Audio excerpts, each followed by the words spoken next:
stick with me.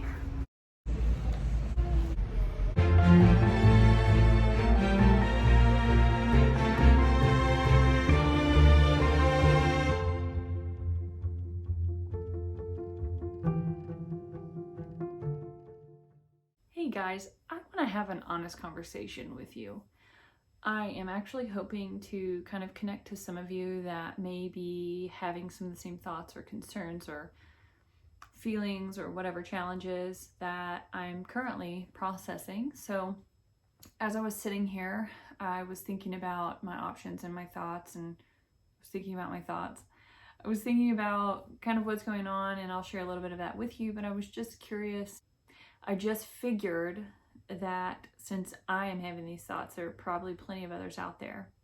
So if you look back in my video log, there is actually a wheelchair evaluation video.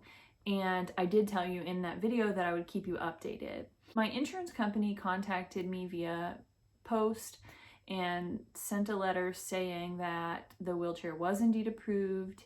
And then I think a few days later, this was last week, a few days later, another contact saying that not only was the wheelchair approved, it's been sent through, and actually it's in production, and I will be receiving it June 30th. That's a huge, I don't know what word to put there, a huge deal for me.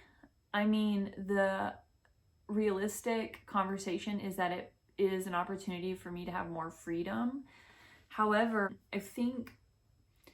I don't know how I feel about it. I obviously don't want this reality. Can I be honest about that? I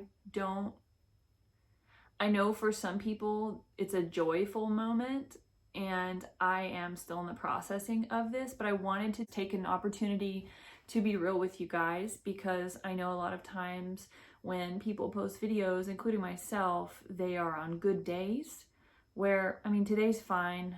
I don't know, I'm kind of at a loss. So where I'm at a loss, I thought maybe some of you might have some insight. The reality of decline is hard to digest. And I talk about self-care and accepting of grief and processing your grief. And that's what I'm doing.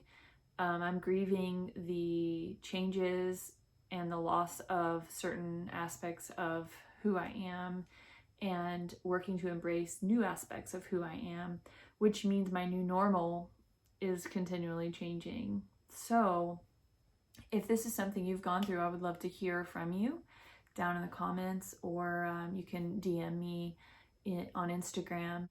But yeah, so that's the update. And when they bring the wheelchair on the 30th, they will actually have me, like, they'll fit me to it and make sure that everything fits properly, and I'll try to video some of that so you guys can see what that looks like, and I can share that journey with you as you saw the first aspect, and then you'll see the last aspect as I actually get the wheelchair.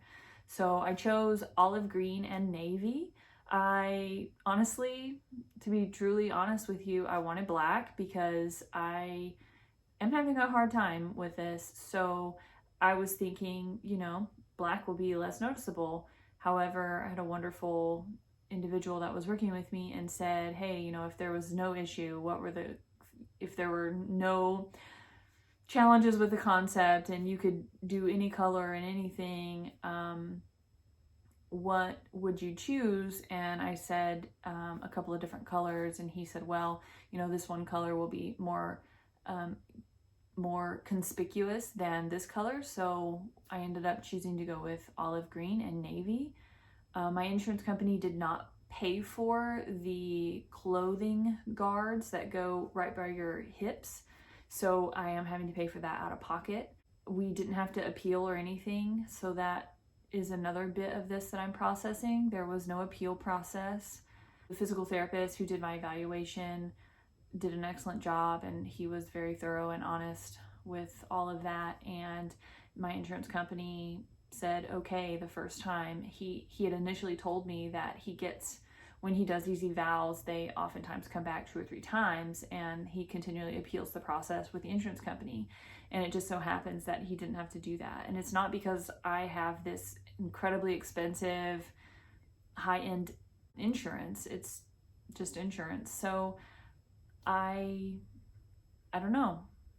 I am still processing that. I wanted to update you guys and share with you the changes and the reality of what's going on with that, and that there will be a video in the making coming up at the end of this month, the end of June. There is that. I did, however, do a bunch of testing this morning, and not really that this is a huge update video because I don't really do those, but that probably has to do with some of the processing that I've been doing. And I did try something new today, the IV bar. Anybody done that before? IV bar?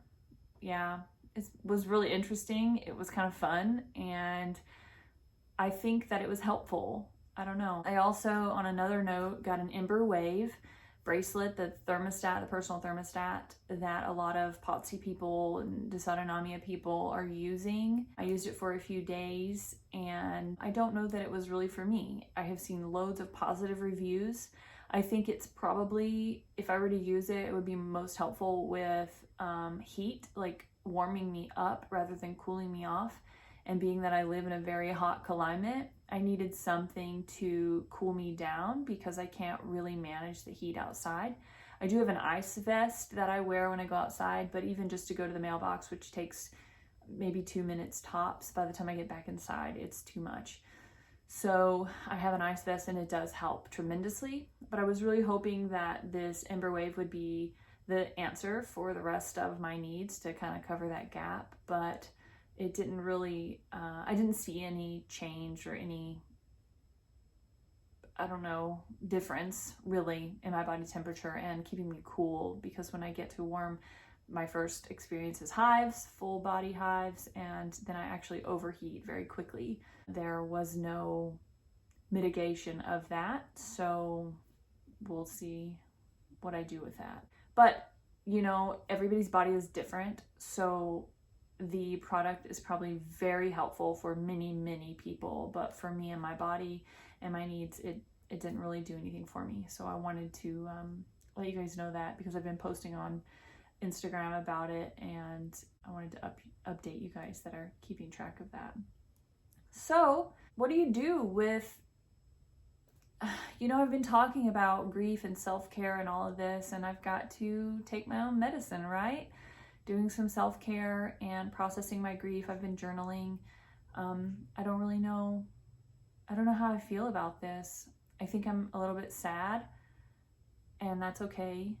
I think I'm a little bit mad, and I think that's okay too. I think I'm disappointed in my body, and to be real with you, I think that's okay. I'm accepting of the reality that my body has changing needs, but right now I need to acknowledge the fact that I am disappointed in my body, in the decline.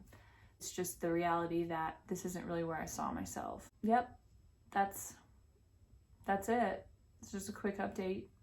So I hope you guys are doing well and staying safe and washing your hands, whatever that looks like for you.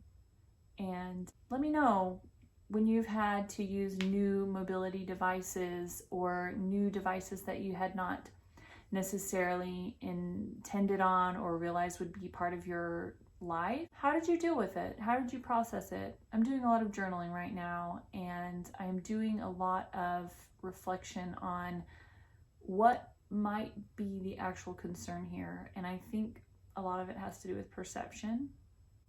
How will I be viewed? How will society see me? Will they see me? When they see me, what thoughts will they have? People who look different often are treated differently, and I am aware of this. So when I use other devices or my physical challenges are more apparent to the public at large around me, I do notice changes in the way I'm treated or the way I'm talked to or the way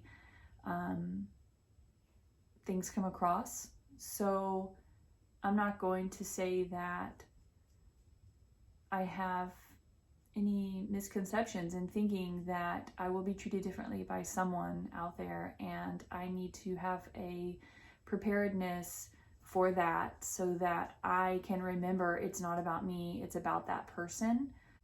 Yep, that's where I am. Anyway, so I thought I would check in with you guys since I said I would update you on the wheelchair status as I move from evaluation to actual ambulatory wheelchair user reality. So this is where we are in the process. See you later.